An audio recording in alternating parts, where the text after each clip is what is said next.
proper place as a reaction. Typically, I'm going to look for the crucifix here.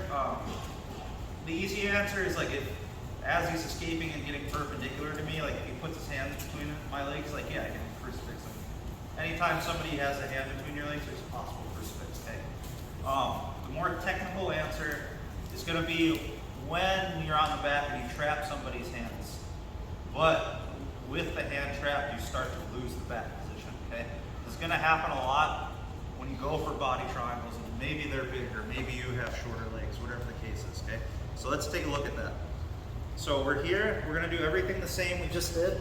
Make sure we have our head under his head so he's not getting the back of his head to the ground, okay? We're still going to get our body triangle. We're still going to grip the top wrist. Trap the hands, okay? And we're still going to get a grip here. Now, at any point, if Grant starts to bridge up and beat my body triangle and come over, okay, I've lost the body triangle, but now we've landed perpendicular right in the crucifix position, okay? So let's talk about preliminary positioning here and how in some ways this is going to be similar to attacking the back, all right? So we're going to talk this week about controlling with both the top leg and the bottom leg, okay? For now, let's talk about the top leg, okay? So when I'm attacking with the top leg, I want to have good control of this top elbow, okay? If Grant is able to, let's say, turn his thumb down like a hitchhiker escape, and I'm too far over the elbow, yeah, a lot of times that can slip and come out, okay? So I'm going to make sure I'm above the elbow, and for now we're just going to cross our feet. We're going to talk more about that in a second, okay? The very next thing we want to talk about is control of this side, okay? I'm going to tend to not favor a normal seatbelt here, okay? A huge reason why, and we talk about this a lot when we escape the back, is I don't want Grant to have the ability to lock his hands here, okay? If he locks this hand to the hand that's under my leg, essentially you can use this as like a sing leg or a high crotch, start bridging, and start coming on top, and now we're running into problems here. So if this ever happens, I need to break this grip, okay? So what that means is I'm always going to have some sort of control or monitor of this hand, or a grip that complements me keeping his hands far away from each other, okay? And that's exactly what we're going to be doing with our first submission here, okay? One last thing, the position of my body, okay? You guys see right now, I'm more on my side versus flat on my back. It's not totally wrong to go flat on your back in crucifix, but that's when you're going to run into problems with him bridging, okay? This can be setups, but it can be escapes too, okay? So right now, look at the back of Grant's head, pressuring into my shoulder below the crown, okay? Now the first one, we just did it. We're going to go for the rear naked choke. Same details here, okay? Now, as we're going for this, it's not wrong to stay here, but watch, this is a problem with this. This is an escape I see a lot here. People will get this far, they'll even get perfect hand placement with the hand behind the back of the head. But if Grant's able to dip this shoulder down and straighten his arm, yeah, he'll turn into this, and you'll lose the leverage, okay? So, when I do a rear naked choke here, or if I'm about to lose this grip, we're going to do a funny looking grip here, okay? So what I'm going to do from here is I'm going to take this hand, I'm going to underhook through his elbow, and I'm literally just going to grab the back of my head, okay? This keeps the hands far apart, it's accomplishing my original goal, but more importantly, look at Grant's shoulder, okay? It's low here, but when I start to bring this up, his shoulders stay in a straight line, okay? Now let's take a look at the rear naked choke again. Okay, thumb knuckle, under the chin, walk. Grant, try to turn the same way you did last time. See his lower body moves, but his shoulders don't. And now we can start to look to finish. Okay? In our early triangle here. We're going to talk about this more on the next video, okay? I'm controlling the knuckles here, okay? When I make the decision to attack his neck, again, I don't want this shoulder coming away from me. That's going to affect my ability to keep him here. So I'm going to bring a high underhook up through the elbow. I'm going to grab the back of my head. Typically when we're live and I make the decision to do a rear naked is when he's hand fighting here super hard. That's when I'll let him have it and I'll just switch here, okay? Thumb knuckle under the jawline, walk, get our wrist under, and then again, we want to punch that bicep all the way to the neck. The more space we get rid of here, the better. Then I grab the back of his neck. Guys, this is a little different than a rear naked because I'm perpendicular to him. So some highlights here on top of just pulling the elbow. Make sure you're driving your head and your shoulder as far forward as possible as you turn the elbow, and you'll get a tighter choke. So without Jared, if I was on the back, I would do this a lot more, but now that I'm perpendicular, I'm actually involving my shoulder a lot more under the crown of the head too. So not only am I doing this and this, but I'm also doing like a shoulder roll and then a pull here. Make sense? All right, cool. So, you know, there's kind of, you know, classic rear naked chokes on the back, not a lot of details that have deficiencies. Okay, the same are true about crucifix submissions, okay? We already talked about one of those with the rear naked choke, just doing it here, losing shoulder position, right? So a lot of times, like I don't know how many of you have done classes where people teach crucifix, okay? They very loosely like give you instructions on like, okay, you just gotta treat this basically like an arm bar, bring your feet closer to the wrist, bridge into it, and you'll arm bar the person, okay? Whether it's on the side here, or some people even teach it where you go flat and you bridge. However, that problem I was mentioning earlier remains, okay? If you're going against somebody who's confident and good, and you just go to simply start moving your legs towards an arm bar, that elbow is gonna get a lot of laxity. Okay, he might not even get his arm out, but if he just like turns his thumb down and turns his elbow that way, like you definitely don't have an arm bar, okay? And eventually he's probably gonna get out of this too. So, in my opinion, unless we're going to switch to the next position, which we'll talk about in a second, okay, it's probably going to be your safest bet to lead with the rear naked here, okay? And a lot of times when you go for a rear naked choke, okay, again, people will start to bridge, right? And then sometimes it can be harder to get to the neck depending on how hard he bridges, okay? Or it could be easier if he's not doing a good job, which is kind of the case right now. Okay, so bridge a little harder. Okay. So if he's bringing me all the way over here, it's going to be hard to finish this. Okay. However, now we have a better opportunity to get to his arm here potentially. Okay. So this is what we're going to do. Okay. I still have the original leg over. I'm going to use my other foot as a supplemental arm to catch his arm and bring Grant back to the mat. So I'm going to take my left leg here.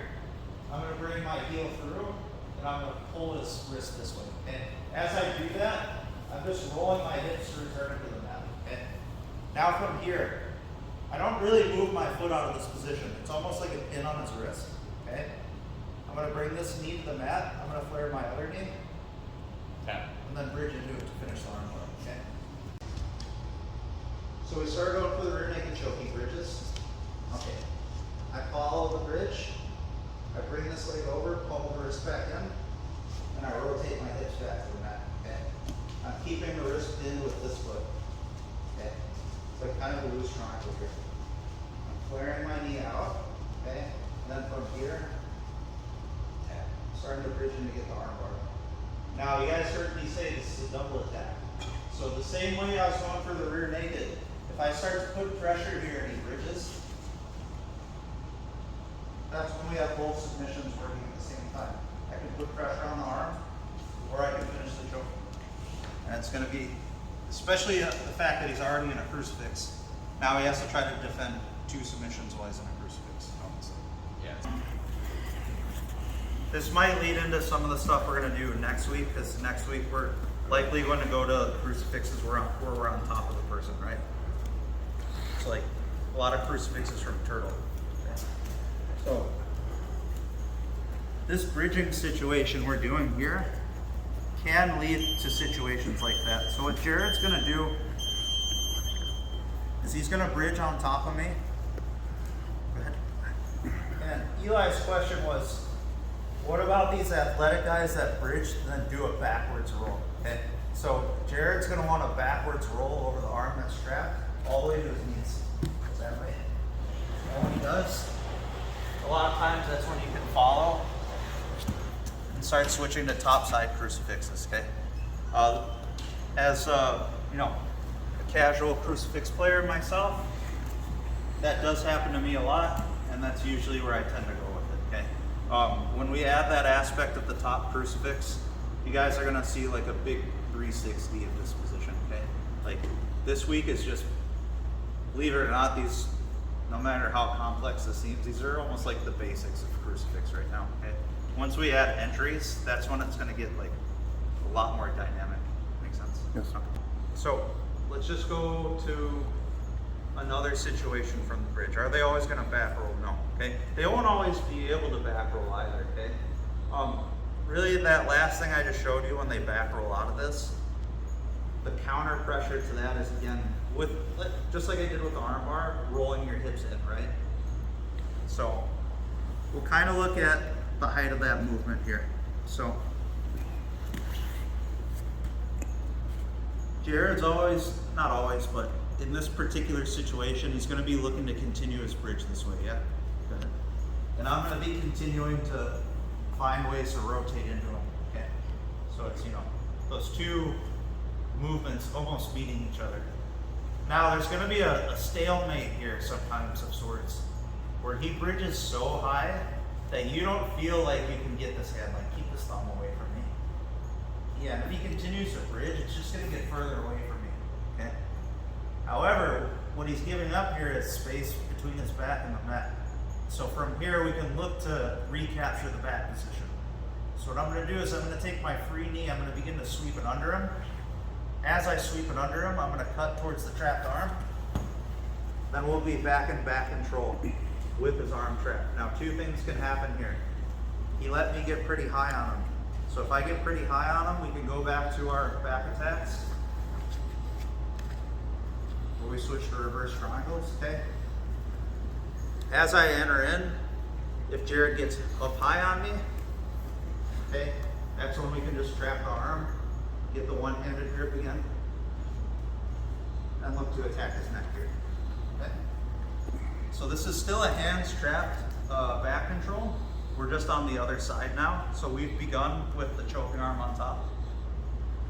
When I hit this transition, I'm gonna end up with my choking arm on bottom and subsequently his arm trapped on bottom, right? So when we start here with our straight jacket, the arm's strapped on top, the choking arm's strapped on top. Jared bridges, I cut my knee under, I take his back, now we just drop to the other side, okay? However, to make that less confusing, you can still approach everything very similar way, okay? You can still hit that one-handed choke here as well. Make sense? All right, cool, let's do that. For various different reasons, we could switch legs, okay? Preference. It's a good way to pass this arm around if we didn't do a good enough job of securing his elbow. Yeah. Okay. Lots of different contexts we can get this arm, okay? For now, kind of leave all that aside, okay? We'll just work on passing the feet here, okay? So I'll open my knee, leave space for my heel to come in. And same thing, I want to try to bite above the elbow by the bicep, okay? Now my job with this one, okay, I could go for arm bars here and whatnot, all right? One thing I prefer to spam right away is almost the opposite, almost like a Kimura position. So what I like to do is I like to take my outside foot, grab his wrist with my ankle, just like we did on the arm bar, but instead of pushing this down, I'm guiding this in, straightening my leg, and catching his wrist with the inside of my knee, okay, which makes this arm really tight here, okay? So now we're controlling with the bottom leg. This could lead back to arm bars if the arm gets loose. We can definitely still threaten the neck here too, okay? But for now, we're gonna introduce another submission. We're gonna do the reverse omoplata, okay? So this is a good start. To shelve his shoulder up even further, I wanna be in the habit of bringing this knee up high, not just to make pressure on the shoulder, but later on, there's a lot of add-ons here, which includes hooking this leg and using various ways to control it, okay? We're gonna stick with kind of the skeleton version to make it one size fits all for the time being, okay? So the big goal here, the big obstacle, is getting this arm all the way over Jared's head to like a reverse case gatame position with the arm here, okay? I have a lot to worry about as I'm doing that, okay? Specifically, him trying to turn into me, because we are letting go of this hand, okay? So, to kind of mitigate that, as I let go of this hand, I'm going to look to use this hand as a cross face to make him look away from me, okay? As I'm doing that, I'm making my arms wide and I'm turning my head in this direction. So if he starts to come up into me here, he runs into like a giant cross face in like the form of like my whole upper torso, right? Now from here, as I'm coming up and walking myself up, I can use both my shoulder and my hand to guide his head down so I can get my elbow here, okay? Once we get here, there's a very strong chance we have a finish, okay? Now, there are times here too when, as you're going through this, his arm will loosen up, or maybe you didn't tighten enough to begin with. Once you get to this spot, it's very easy to tighten this arm. Now this hand's in front, he'll just take his wrist, pull it in, stretch, and again, recapture the wrist, okay? Now the finish is gonna come here. We're gonna do this very slowly, okay? As I come up, I wanna make my hips elevate. I wanna turn inwards, and to complete a Kimura motion, I want my knee to start sweeping his wrist back, okay? So I'm coming up, I'm turning in. A lot of people will tap there, okay? If he's, tough or just stupid, that's when you're gonna add the knee. So watch my knee as I turn in. That'll pull his wrist behind his back, okay? You guys be very careful with this one. It's basically a full body Kimura, right? Way better than a regular Omoplata. Omoplatas are fake. So we're here, I switch legs, pull the wrist in, and really, as you're pulling this in, try to straighten this and feel that wrist really tuck, okay? This is complemented by your heel drive into your own foot, okay? As I'm coming up, I'm looking this way, and as I release, I want a nice wide base with my arms here, okay? Or else A, this cross face will be weaker, and B, it'll be kind of hard to get up, okay? You guys also see I uncross my legs here, like a regular Omoplata, okay? Build myself up, I get my elbow over, I post my hands, I'm making a movement like I'm doing a technical stand-up, but I'm gonna start to turn inwards, okay? As I turn inwards, if he's not tapping yet, I'm gonna sweep his wrist with my knee. Make sense? All right, cool, let's do that. Can you hit the rear naked with the bottom leg controlling? Absolutely, definitely, okay? Can you re-pummel for the arm bar with the bottom leg over? Yes, there's definitely ways to do that as well, okay? For that reverse Omoplata, okay? Don't get me wrong, especially if you're a heavyweight doing this to another heavyweight, you will a lot of times get the tap as early as here as you're lifting up, okay? Definitely, okay? Now let's talk about the other side of that coin, really flexible people, okay? Let's say you do get to a position like this, and maybe he's not tapping. Pay attention to if his hand's like staying on the floor in one spot. Like sometimes like you'll start to lift this up and the hand won't move from the spot, like he's posting really hard or whatever. Be very careful with this, okay? This is when I'm gonna make a little more out of the motion, okay? So I'm gonna be as gentle as I can with that tap if you need to, okay? So if I start coming up and like I feel like he's keeping his hand really tight to the ground so I'm not Kimuring him, okay? I'm gonna start to pull this knee in more so it sweeps his hand. Ooh. And that's when, typically one of the positions you see this set up from the most is front headlock and turtle. If you're ever in a situation where you are starting to lose control of the non-crucifix side and he's coming up, okay? You need to start getting into the mentality that you're gonna follow the person, okay? And then from here,